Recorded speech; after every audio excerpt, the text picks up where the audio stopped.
একটা মুহূর্তে সব কিছু হারিয়ে ফেললাম আমি।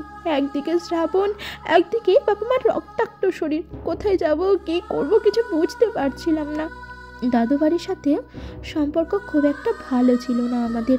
দাদুর আমতে মা বাবার বিয়েটা হয়েছিল, তাই প্রথম থেকে সব তুচ্ছ তাচ্ছিল্য এসে জুটতো আমাদের কপালে। তবুও নিরুপায় হয়ে দাদু বাড়িতে কিছুদিন থাকলাম। একটা তো মাথা গোঁজার ঠাঁই লাগতো আমার তখন। 2 বছর চাচু আমার আর শ্রাবণের দায়িত্ব নিল, কিন্তু রিফা চাচির ব্যাপারটা কিছুতেই সহ্য হচ্ছিল না। আমাকে আর শ্রাবণকে দেখতে গিয়ে নাকি চাচু তার সংসারের প্রয়োজনীয় জিনিস আনতে পারছে না। 2 বছরে অনেক কিছু সহ্য করে নিজেকে শক্ত করেছি। চাচির বাড়িতে চাচির এমন কোনো কাজ ছিল না যেটা আমি করে দিইনি। একটা কাজের বুয়ার মতো সারা দিন খাটতাম, কিন্তু একদিন আর অপমানগুলো সহ্য করতে পারলাম না। ওরা আমাকে অপমান করছে ঠিক আছে, কিন্তু যখনই ওরা শ্রাবণকে তুলে কথা বলতো তখনই আমার কলিজাটা পুরো ছিঁড়ে আসতো। আচ্ছা, ওটা তো আমারও দাদু বাড়ি ছিল, ওদের যেমন অধিকার আমারও তো ঠিক সেই রকমই অধিকার ছিল, তাই না বলুন? একদিন এই কথাটা বলতে গিয়েই চাচি আমার গালে একটা থাপ্পড় বসিয়ে দিল। চাচুকে ডেকে বলল, হয় উনি আমাকে আর শ্রাবণকে বাড়িতে থেকে তাড়াবেন, নয়তো উনি বাড়ি ছেড়ে তাদের 2 বাচ্চাকে নিয়ে চলে যাবেন। একটা অশান্তি তৈরি হতে থাকলো আমার জন্য চাচুর সংসারে। আমি ঠিক করলাম আমি আর চাচুর বাড়িতে থাকবো না, কিন্তু কোথায় যাব সেটা বুঝতে পারছিলাম না। পরে সাহেলা খালা বলে এক আন্টি থাকতো চাচুর বাড়িতে, ওনার পরামর্শে ঢাকায় আসলাম। উনি আমাকে আমি এখন যেখানে থাকি ওখানে একটা সিট ম্যানেজ করে দিলেন। শুরু হলো নতুন একটা জীবন। সাহেলা খালা প্রতি মাসে আমাকে 2000 টাকা করে পাঠিয়ে দিত, যদিও এখন আর দেয় না, কিন্তু একটা বছর উনি আমাকে কেন টাকাটা দিত আমি আজও জানি না। অথচ ওনার সাথে কিন্তু আমার সম্পর্ক নেই কোনো। আগে সাবলেট ভাড়া 1500 ছিল। চাচু চাচিকে না জানিয়েই ওই টাকাটা আমাকে দিত, কিন্তু কলেজে ওঠার পর সেটাও বন্ধ হয়ে আসে। পড়াশোনার প্রতি ছোট থেকে একটা অন্যরকম ঝোঁক ছিল। খুব যে ভালো পারতাম তা না, তবে চেষ্টা করতাম। মার আর বাবার কিছু জমানো টাকা ছিল ব্যাংকে, কাউকে না জানিয়ে একদিন ওগুলো তুলে আনলাম। ওই টাকা দিয়ে ভর্তি হলাম ক্লাস 9-এ। আর কিছু টাকা রেখে দিলাম বাকি খরচগুলো চালানোর বলে। বাবা একটা প্রাইভেট কোম্পানিতে জব করতো, ওরা আমাকে কিছু টাকা দিল। সব টাকা জমিয়ে রেখে একটু একটু খরচ করে মাধ্যমিকটা শেষ করলাম। উচ্চ মাধ্যমিকে এসে সবাই টাকা দেওয়া বন্ধ করলো। শুরু করলাম টিউশন পড়ানো। ওই থেকে সব পেরিয়ে এখন ভার্সিটিতে। শ্রাবণও এখন বড় হয়ে স্কুলে যাচ্ছে। সময়গুলো কত দ্রুত জীবন থেকে চলে যায় আমাদের, তাই না বলুন? সৃষ্টিকর্তার কি অদ্ভুত নিয়ম, তাই না হিয়া? তোমার কপালে একটাও মা নেই, আর আমার কপালে উনি লিখে দিয়েছে দুটি মা, একটা যদিও সৎ। বুঝলাম না আপনার কথা। আমি যখন ভার্সিটির ফার্স্ট ইয়ারে পড়ি তখন বাবা মাকে রেখে অন্য আর একটা বিয়ে করে নেয়। ব্যাপারটা আমার কাছে আনএক্সপেক্টেড ছিল, কারণ ছোট থেকে বাবা মায়ের একটা সুন্দর সম্পর্ক দেখে আসছি। সেখানে হুট করে বাবা ওরকম একটা কাজ, কিছুতেই মেনে নিতে পারছিলাম না আমি। রাগে ঘেন্নায় সব কিছু অনুমতি এসে জড়ো হলো আমার মাঝে। বাবা কি করে মার মতো একটা মানুষকে ঠকিয়ে এত বড় একটা কাজ করতে পারলো? এই ডিসিশনটা নেওয়ার আগে কি সে একবারও আমার, নীলি বা বিয়ানের কথা ভাবলো না? আমাদের কথা বাদ দিলাম, তার ছোট মেয়ে জিনিয়া, তার কথাও তো সে একবারও ভাবতে পারত। কিন্তু উনি কোনো দিকে বিবেক বিবেচনা না করে কি করে? মাকে বললাম, মা তুমি আর ওই লোকের সাথে কোনো যোগাযোগ রাখবা না, কিন্তু মা যেন আমাদের সবার কথা শুনতে নারাজ। মারও একটা কথা, তোর বাবা কি করেছে না করেছে আমি শুনতে চাই না, উনি আমাকে এখনো ভালোবাসে, এটাই আমার জন্য যথেষ্ট। তুমি বলো হিয়া, এটা কোনো কথা?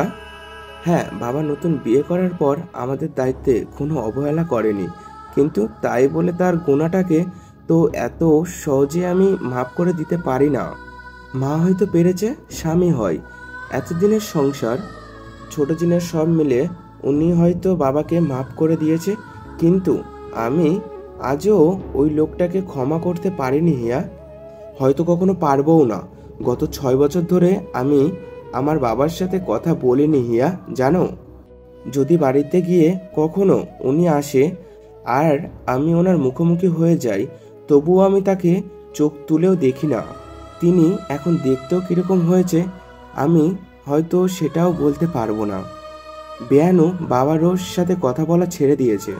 দরকার ছাড়া সেও বাবার সাথে কথা বলে না, আমি ঠিক জানি। নীলিকে? আমার বড় বোন নীলিমা। পেটাপেটি আমরা।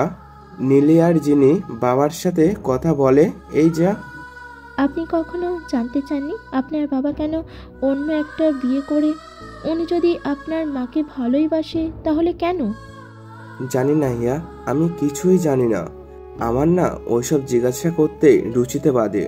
তুমি জানো হিয়া, বাবা যেই মহিলাটাকে বিয়ে করেছে সেই মহিলাটা একটা কত চিপ মাইন্ডের মহিলা।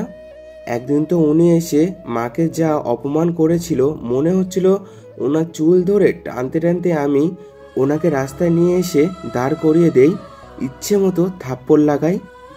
বেয়াদব অশিক্ষিত জাতের মহিলা, সাহস হয় কি করে বাড়ি বয়ে এসে আমার মাকে অপমান করার। সেদিন মা আর বিয়ান যদি আমাকে না আটকাতো, আমি ওইখানেই ওই মহিলাটাকে খুন করে জেলের ভাত খেতাম। এতটাই ঘৃণা আর রাগ লাগছিল আমার।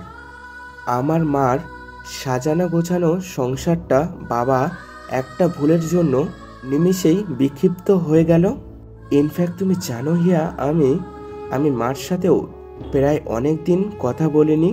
কেন উনি এত কিছুর পর বাবাকে ডিভোর্স না দিয়ে বাবার সাথে যোগাযোগ রাখছে? বলে বাবাকে নাকি উনি ভালোবাসে।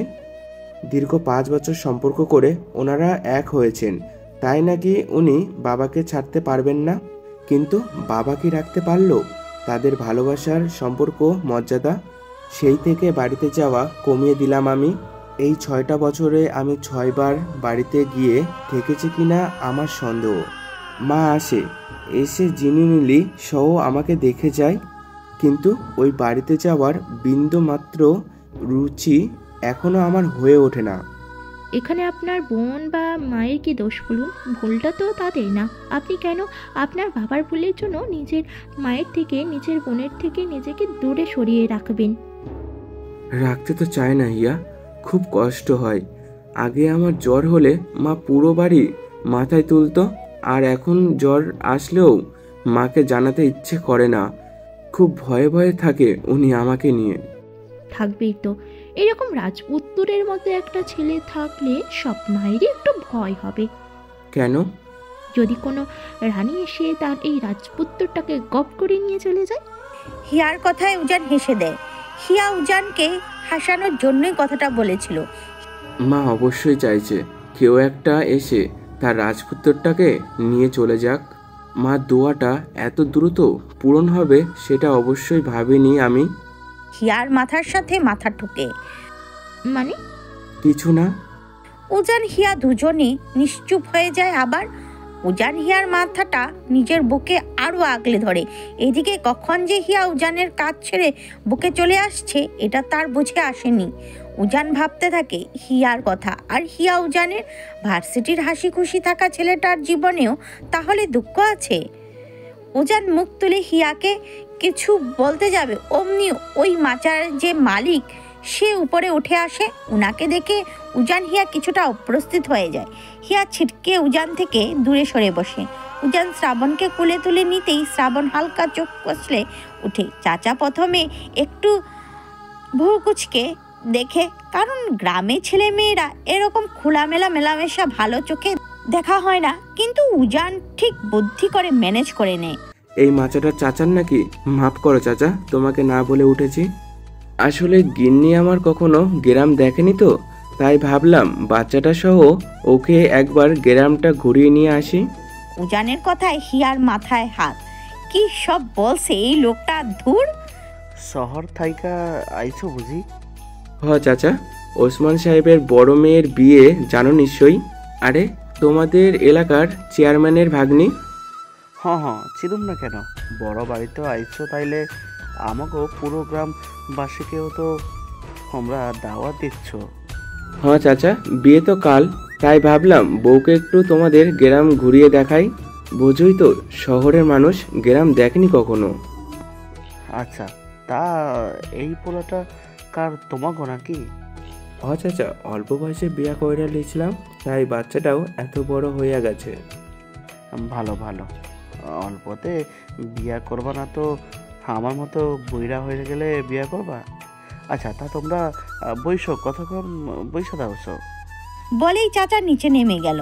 আর এদিকে চাচাকে হাসি মুখে বিদায় দিয়ে হিয়ার দিকে মুখ ফিরতে উজানের অন্তরাত্মা পুরো কাঁপতে শুরু করেছে। হিয়া তো বুঝি চোখের সব দিয়ে উজানকে খুন করে দিচ্ছে। হিয়া কিনা তার গিন্নি, শ্রাবণ কিনা তাদের বাচ্চা, তবে রে